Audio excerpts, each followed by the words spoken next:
This is a continuation of English 211, Forms of Literature 1, Prose Fiction. We are now in study session 4 with the title Conventions in Prose Fiction. Introduction. By convention, we mean the methods or techniques which a prose writer employs. These methods and approaches used by prose fiction writers are many. They include satire, allegory, epistolary, utopianism, dystopianism, fable, social realism, and socialist realism. In this study session, we will explore these conventions, bringing out their features and basic tenets. When you have studied this session, you should be able to critique the conventions employed in selected prose text, write a prose text having any of the conventions, and contrast the fundamental tenets of the conventions. Satire. Satire is one of the commonest conventions of prose fiction. It is the literary method characterized by the writer's critical attitude towards his or her subject matter. As a form, satire is used to correct human vice and folly. It casts aspersions on what its subjects are doing with the aim of redeeming it. Humor and exaggeration are preponderant in most satires. Critics have identified two forms of satire, the direct and the indirect satire. Whereas in the formal or direct satire, the satiric voice uses the first person. Indirect satire occurs when characters make themselves ridiculous. In Africa, an example of satirical novel is Ferdinand Oyono's The Old Man and the Medal. The novel lampoons the colonialists as well as their stooges like the old man. Allegory. Allegory is another convention of prose fiction which has also been called the extended metaphor. Objects, actions, places and people in allegorical fictions are given meanings which lie outside the story itself. It is often confused with fable. Whereas fable is essentially animal stories that teach morals, allegory is more. Two main kinds are identified. First is a historical and political allegory which leans on historical facts and personalities. An example of historical and political allegory is George Orwell's Animal Farm. The other form is the allegory of ideas in which characters represent abstract religious or philosophical ideas as we have in John Bunyan's The Pilgrim's Progress. Still under the conventions in prose fiction, we have romance. As a convention, romance developed in the 12th and 13th centuries. Originally known as tales of heroism and chivalry rendered in verse, it has fantastic qualities. The storyline is often situated in an unrealistic world like the land of the spirits, the dead, or animals. Experiences in the story are unrealistic and exaggerated. In romance, impossible things are also made to happen. Examples include Ben Okri's The Famished Road, Songs at Enchantment, and Soyinka's The Forest of 1,000 Demons. Fable. A fable is a succinct fictional story in prose or verse that features animals, mythical creatures, plants, inanimate objects, or forces of nature which are anthropomorphized, that is, given human qualities, and that illustrates a moral lesson which may at the end be expressed explicitly in a pithy maxim. A fable differs from a parable in that the latter excludes animals, plants, inanimate objects, and forces of nature as actors that assume speech and other powers of humankind. Usage has not always been so clearly distinguished.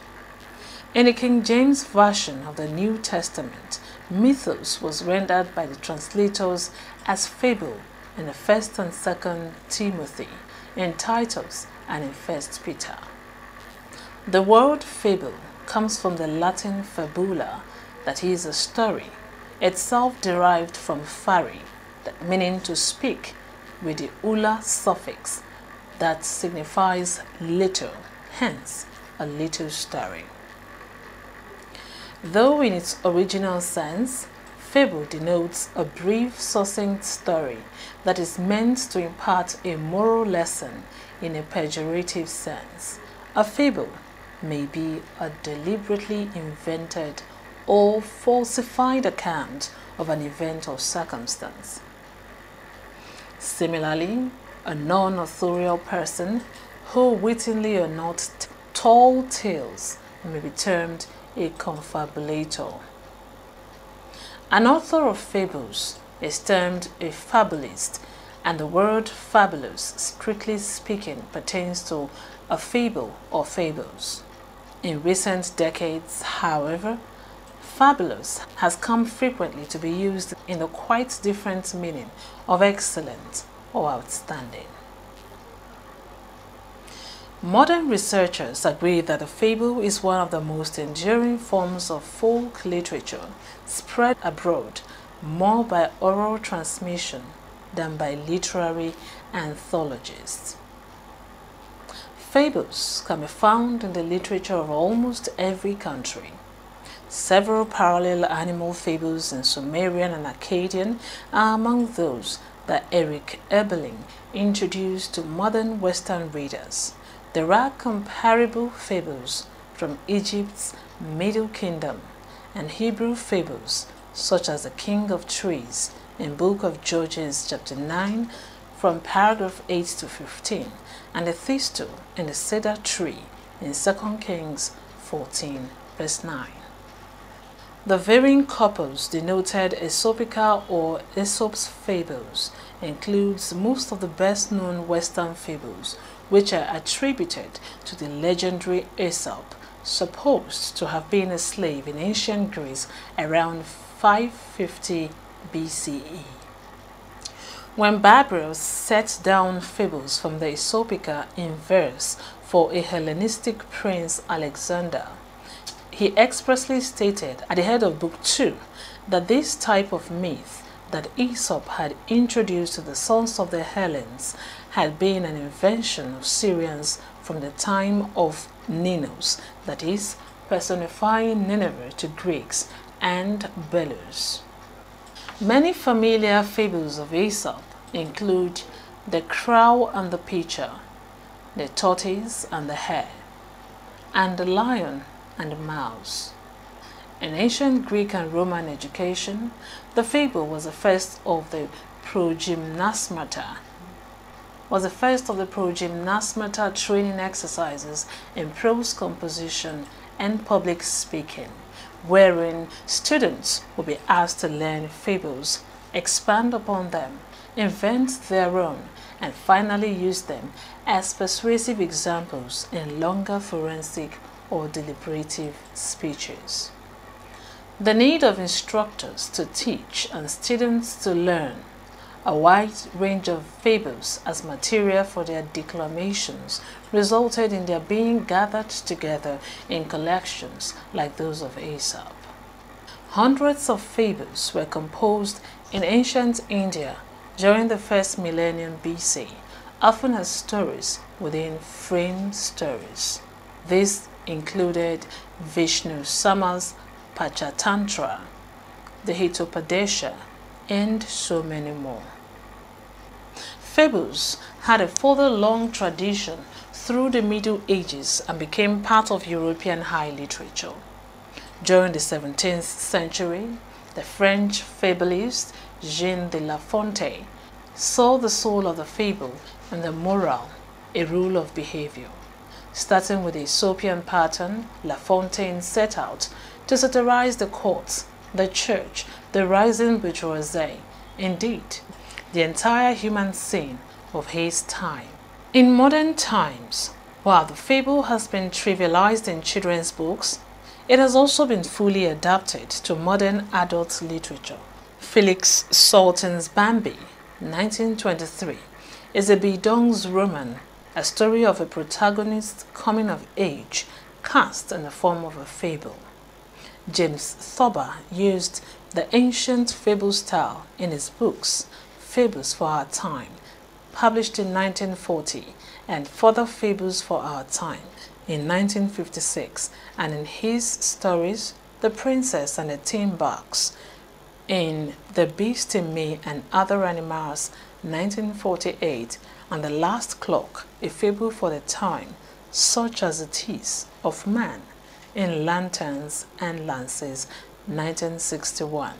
A metaphor for the Bolshevik Revolution of 1917 described a revolt by animals that take over their farm in order to introduce equality.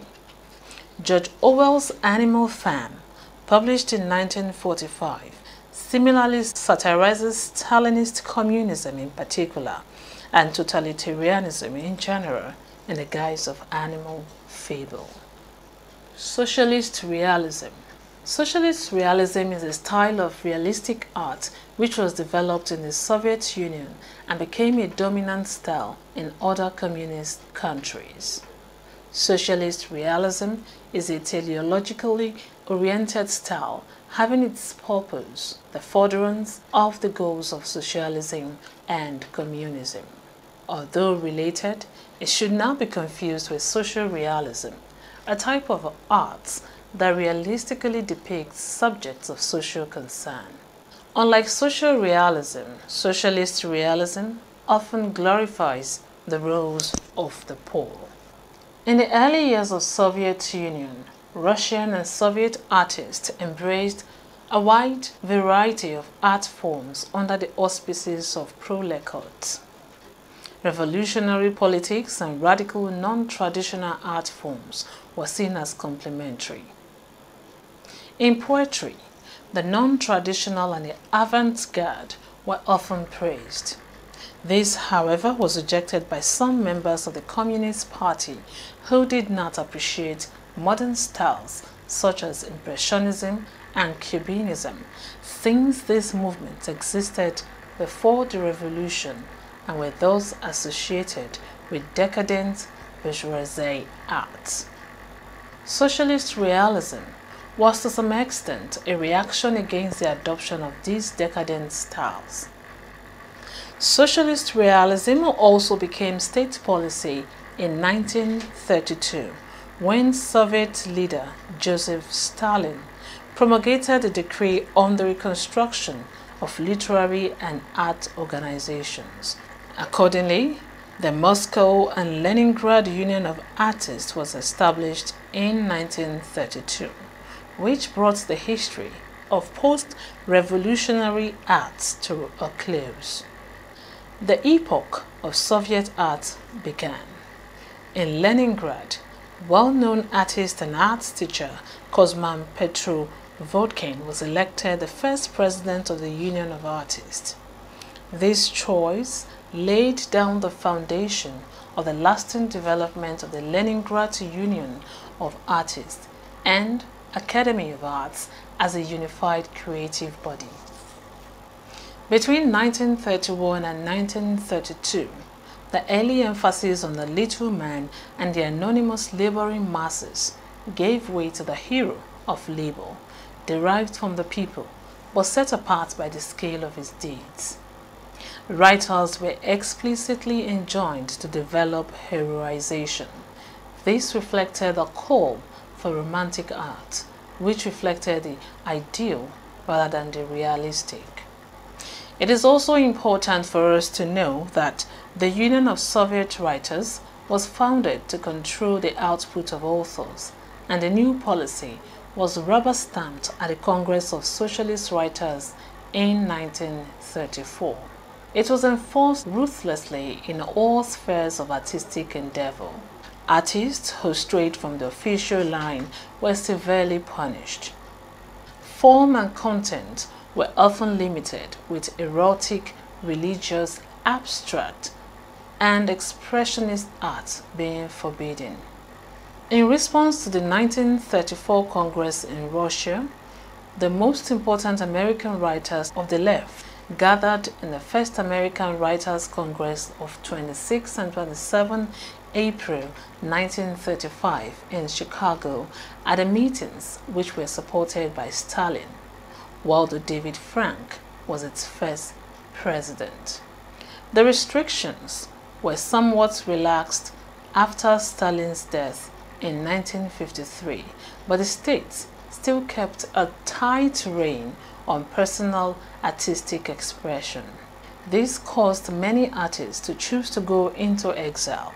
For example, the Odessa group from the city of that name. Independent-minded artists that remained continued to feel the hostility of the state. In 1974, for instance, a show of unofficial art in the field near Moscow was broken up and the artworks destroyed with a water cannon and bulldozers. Mikhail Gorbachev's policy of glasnost and perestroika facilitated an explosion of interest in alternative art styles in the late 1980s. But socialist realism remained in limited force as official state art style until as late as 1991. It was not until after the fall of the Soviet Union that artists were finally freed from state censorship.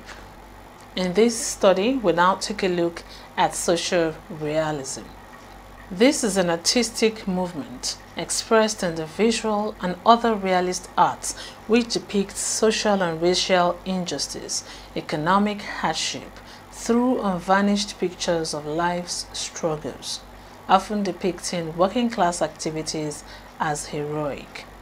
The movement is a style of painting in which the scenes depicted typically convey a message of social or political protest, edged with satire. Social realism should not be confused with socialist realism, the official USSR art form that was institutionalized by Joseph Stalin in 1934 and later allied communist parties worldwide. Grant Wood, American Gothic, 1930. American Gothic has become a widely known and often parodied icon of social realism. Social realism as an art became an important art movement during the Great Depression in the United States in the 1930s. As an American artistic movement, it is closely related to American scene painting and to regionalism. American social realism includes the works of such artists as those from the Ascan School, including Edward Hopper and Thomas Hart Benton, Will Barnett, and many others. In Mexico, the painter Frida Kahlo is associated with the social realism movement. Also in Mexico was the Mexican muralist movement that took place primarily in the 1920s and 1930s and was an inspiration to many artists north of the border and an important component of the social realism movement.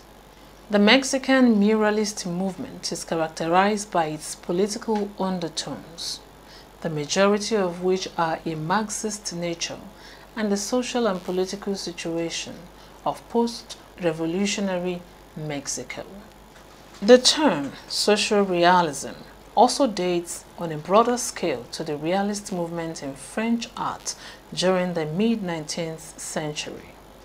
Social realism in the 20th century refers back to the works of the French artist Gustave Courbet, and in particular to the implications of his 19th century paintings A Burial at Onans and The Stormbreakers, which scandalized French salon-goers of 1850 and is seen as an international phenomenon also traced back to European realism and the works of Honoré Daumier and Jean-François Millet.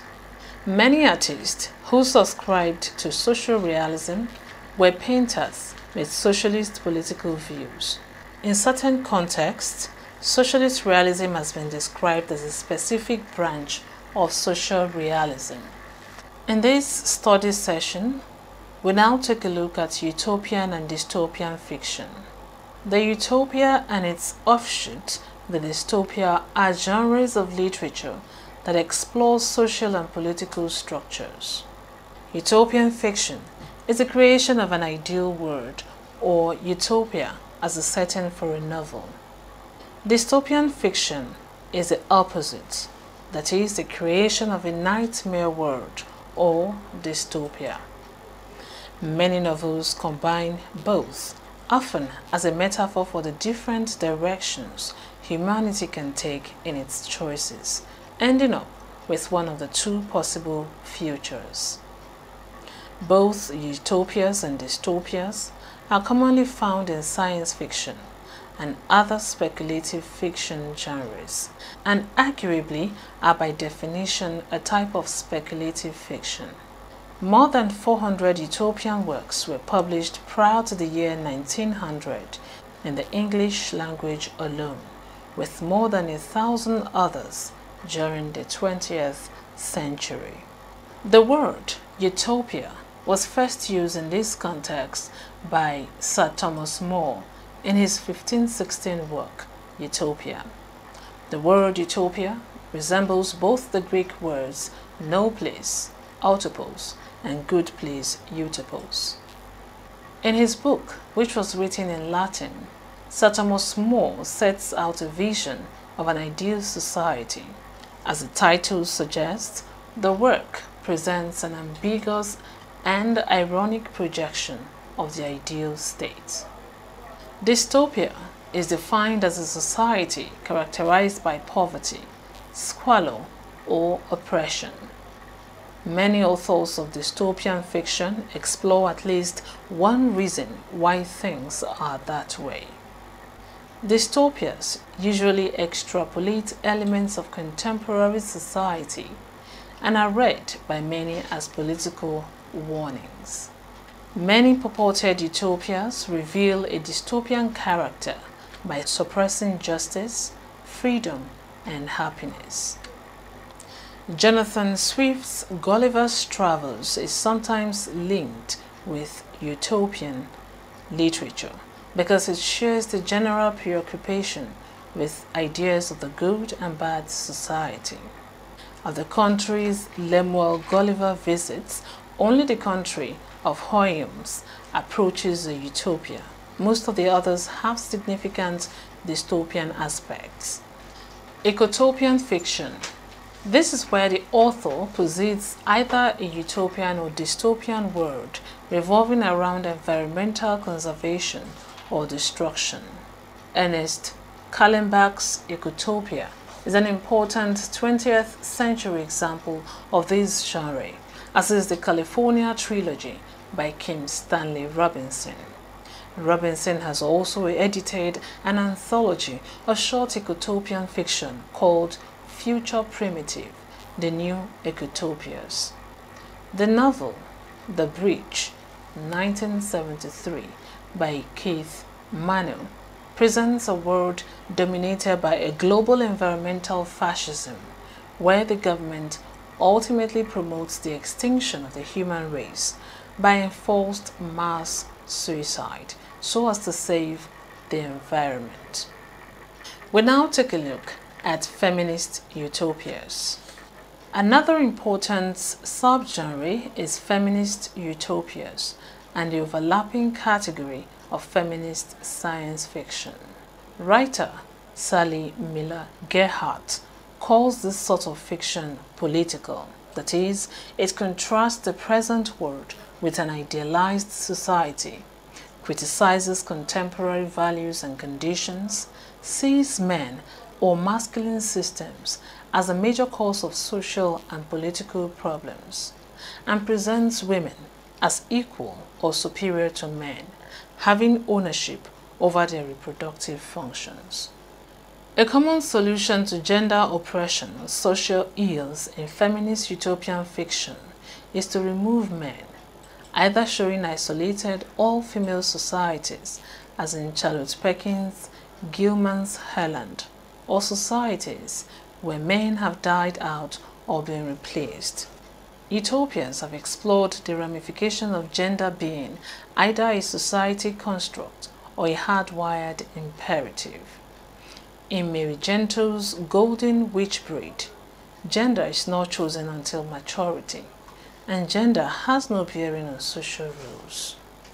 In contrast, Doris Lessing's The Marriages Between Zones 3, 4, and 5, 1980, suggests that men's and women's values are inherent to the sexes and cannot be changed, making a compromise between them essential. In My Own Utopia, 1961, published by Elizabeth Mann Borges, gender exists but is dependent upon age rather than sex. Genderless children mature into women, some of whom eventually become men.